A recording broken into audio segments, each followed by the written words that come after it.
Bien chicos, ¿cómo están todos? Hoy vamos a hablar sobre el ciclo del carbono, ¿sí? Pues antes que nada, para conocer el ciclo del carbono tenemos que conocer el átomo de carbono, ¿sí?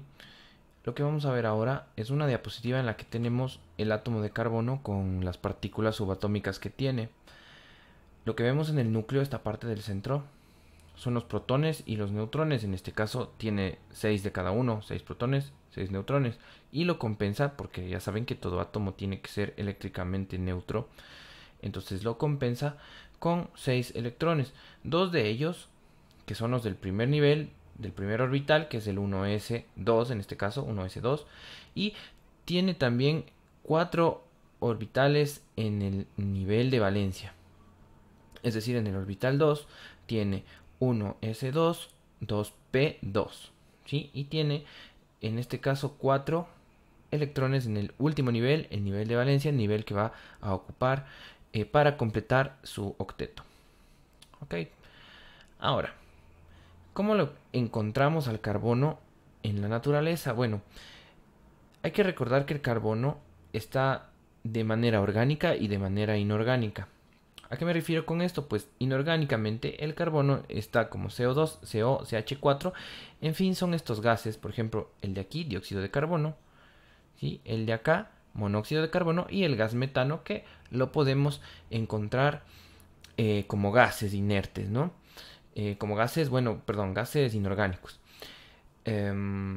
Aquí está expresado, ¿sí? Que el carbono tiene un número másico, 12, y un número atómico, 6. Esto nos indica la cantidad de protones y la cantidad también de electrones. Y esta es la suma de los nucleones, o sea, protones y neutrones. ¿Ya? Sigamos. Ahora, de forma biológica, al, al carbono lo podemos encontrar formando lo que son moléculas orgánicas o biomoléculas, que también las podemos llamar. Estas biomoléculas son, por ejemplo, los ácidos grasos, que tenemos aquí una cadena larga, un esqueleto de carbono, ¿sí? Con un grupo funcional COOH. En este caso sería un ácido graso, es un lípido, ¿no? También lo podemos encontrar en los aminoácidos que conforman las proteínas. Como ven, aquí también tenemos una estructura en carbono central. Este es un radical que también puede ser otra cadena larga de carbonos, ¿sí? Por eso está de otro color, porque es un radical, puede ser uno o más carbonos. Y tiene un grupo amino y también el grupo COOH. Este caso es el aminoácido. Y en los carbohidratos, pues en las azúcares, ¿no? Aquí está, por ejemplo, la glucosa, que es una hexosa de un esqueleto de un ciclo de 6 carbonos, ¿sí? Con oxígeno e hidrógeno, anclados a un oxígeno aquí. Entonces, esta es una molécula de glucosa, ¿ya? Y también, bueno, algo que no le puse aquí porque era muy complejo de dibujar, pero vale que lo tengamos en cuenta y que lo hagamos mención, es que también el carbono está conformando el esqueleto del ADN y del ARN. Ustedes saben que tiene un carbohidrato que es la desoxirribosa y la ribosa. Entonces, estos son similares a la glucosa, pero bueno, obviamente solo son pentosas, ¿no? Esta es una hexosa por el hecho de tener 6 carbonos y la desoxirribosa y la ribosa serían pentosas, es decir, solo tendrían 5 de estos carbonos. Sigamos. Ahora, nos metemos de lleno a lo que es el ciclo del carbono. Como ustedes saben, se dice que el ciclo del carbono es teóricamente biogeoquímico. Biogeoquímico. ¿A qué hace referencia esto? Y esta es la clave o la llave, le he puesto aquí para entender cómo es que funciona el ciclo del carbono. Bio porque el carbono se encuentra en todas las moléculas, como ya mencionamos antes, orgánicas, vivas. Entonces, en los seres vivos vamos a encontrar carbono, bio. Geo porque en la Tierra, a pesar de que nosotros, a pesar de que la Tierra no tiene vida, también tiene carbono por el hecho del CO2, ¿no? Y también hay, por ejemplo, el carbonato de calcio que se encuentra en la roca caliza, por ejemplo. Entonces, por eso es geo también, que tiene que ver con la Tierra. Y químico, pues este es un fenómeno de cambios de átomo de carbono, cambios de estados y demás. Entonces, obviamente, lo estudia la química. Entonces, es un fenómeno biogeoquímico. ¿Sí? Ahora, ¿Por dónde empieza el ciclo? La verdad es que podemos empezar el ciclo de muchas maneras, el ciclo del carbono, pero para entenderlo mejor, es más fácil empezarlo desde las plantas. Las plantas, como ustedes saben, realizan el fenómeno de lo que es la fotosíntesis. Pues en este fenómeno lo que hace la planta es captar la luz para obtener energía. Pero en este fenómeno también lo que necesita la planta es celulosa. Y como ven ustedes ahí, de fondo he puesto a una estructura de celulosa y ustedes saben que esto también tiene carbonos. Entonces la materia, como lo dice el principio fundamental de conservación de la materia no es que aparece de la nada, ¿sí? Entonces la planta no es que crece de la nada, sino obtiene la celulosa, obtiene el carbono, ¿sí? De las partículas del carbono que están en el aire y también de nutrientes que están en el suelo. Es decir, la planta es capaz de captar los carbonos en el ambiente, en el CO2, captan el CO2, ¿sí? Del ambiente, ahí está, en el CO2 obviamente están los carbonos, ¿no? Capta ese CO2 y también se alimenta de nutrientes del suelo. Entonces de esta forma la planta va a captar esos carbonos y que le va a permitir crecer y también formar, gracias a la activación por la luz solar, le va a permitir formar los frutos que tenemos acá al lado derecho. Una manzanita le he puesto ahí bonito.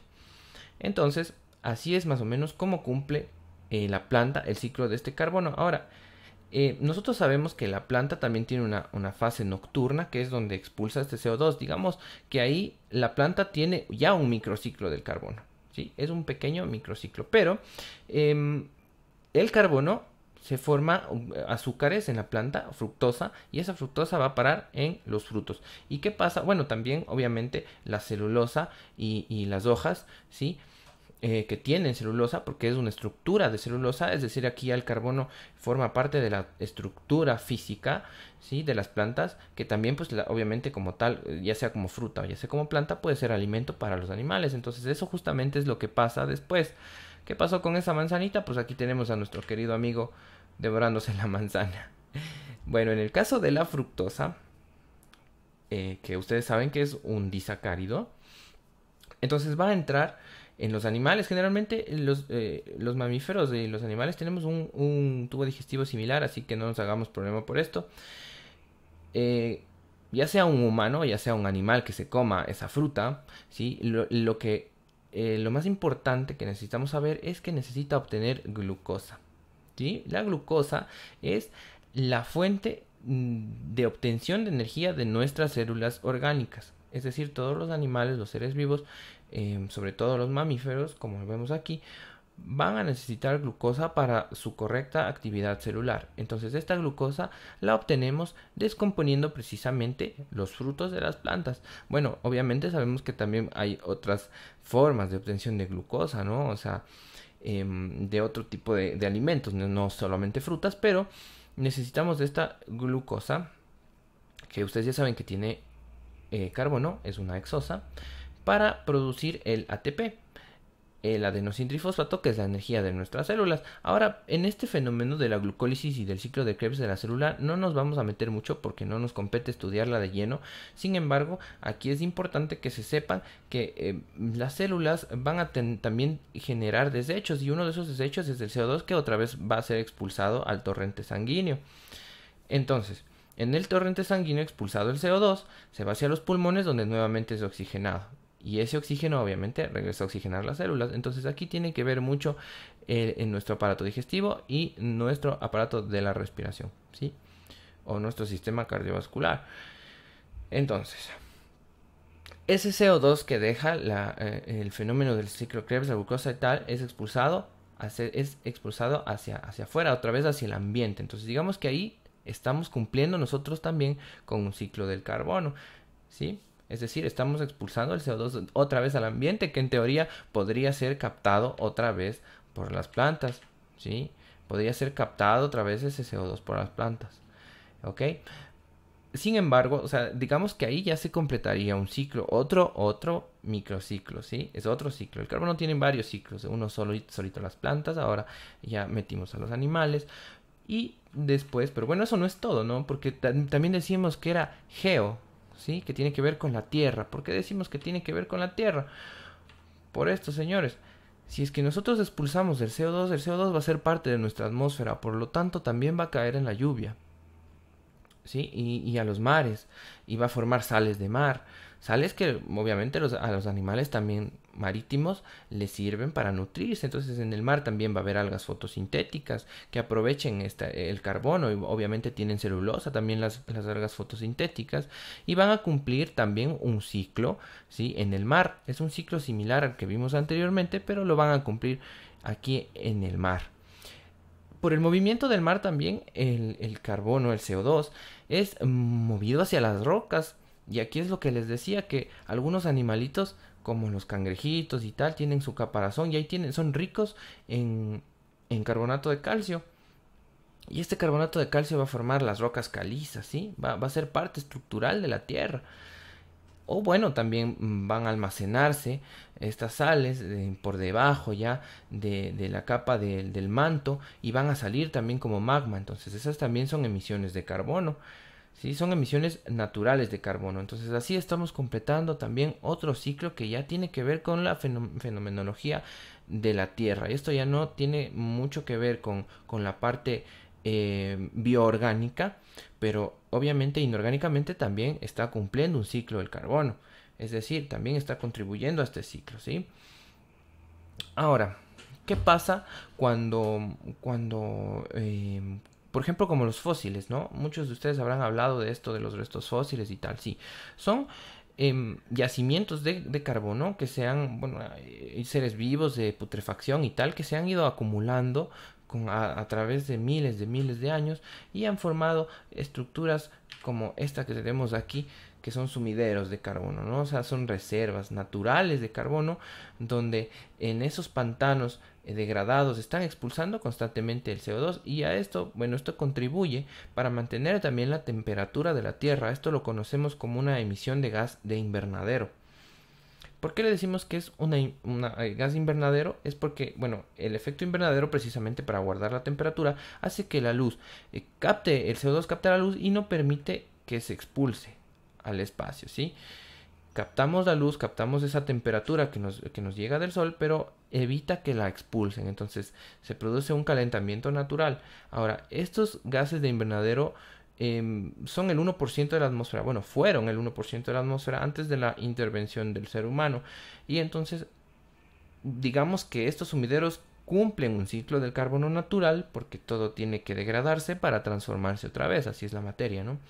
Incluidos nosotros los seres vivos. Por eso tenemos aquí un fósil que en degradación se transformó ya en carbono. Pero tenemos que tener en cuenta que con la intervención del ser humano y la edad industrial hemos aprovechado la energía precisamente de los sumideros para la extracción del gas metano para las cocinas, también del gas que bueno, del petróleo, ¿no? De la gasolina y tal, que bueno, son parecidos a estos sumideros, pero que se encuentran bajo el mar. De ahí las grandes industrias petroleras extraen el petróleo, y este petróleo pues nos sirve a nosotros para hacer gasolina, y la quema de esta gasolina va a producir CO2 también, ¿no? Bueno, también produce el CO, el monóxido de carbono, que es aún más pesado, y esto hace que el efecto de gas de invernadero aumente en el planeta, es decir, que nosotros estamos captando más calor, y de ahí por ahí viene la teoría del calentamiento global. Entonces, en el ciclo del carbono natural, con la intervención del hombre, y se produce la industrialización. Como vemos aquí, aumenta las emisiones, ya sea en industrias, ya sea en transportes, obtención de energía barata, en fin, energía termonuclear. Bueno, todo esto hace que aumente la emisión de gas carbónico, o de monóxido de carbono también en algunos casos, como la quema de los combustibles fósiles, y esto aumenta el efecto invernadero. Es decir, estamos aumentando nuestra cantidad de CO2 en la atmósfera, que no debería pasar del 1%, pero estamos aumentando en estos últimos tiempos, y por eso es que viene la teoría del calentamiento global. Bien, chicos, esto en sí es el ciclo, como el carbono, ¿sí? Cómo el carbono se comporta en la naturaleza, y cómo se recicla el carbono. Como ustedes pueden ver, el carbono naturalmente se recicla. En teoría, esta emisión de gases, ¿sí? Esta emisión de gases podría ser captado otra vez por las plantas, pero súmenle a esto la deforestación, es decir, que cada vez nosotros estamos mermando la cantidad de plantas, súmenle a esto la deforestación, entonces no podemos, por eso es que se da el aumento de efecto de gas invernadero, porque las plantitas no hay las suficientes como para captar tanta emisión de gases que estamos produciendo nosotros con la industria, y así estamos alterando el ciclo natural del carbono. Entonces esto es importante que lo sepan, porque tiene mucho que ver con la vida de la Tierra y también con la propia fenomenología natural del planeta, ¿sí? Del fenómeno químico y físico de la Tierra. Bueno, esto ha sido todo. Yo creo que con esto abordamos ya todo lo que es el ciclo del carbono en pocos minutos y espero que les haya gustado. Repásense el tema y espero que les sirvan las diapos, pues porque como ustedes sabrán, no soy acostumbrado a poner mucho texto y más que nada es porque me gusta entenderlo, comprenderlo y pues espero que también ustedes hayan comprendido y les haya quedado bastante claro con esto. Con esto no hemos profundizado mucho porque supongo que no nos va a dar mucho tiempo para exponer, pero creo que están las cosas más puntuales que tenemos que tratar ese día. Bueno, muchas gracias, espero que les haya gustado y hasta aquí dejemos.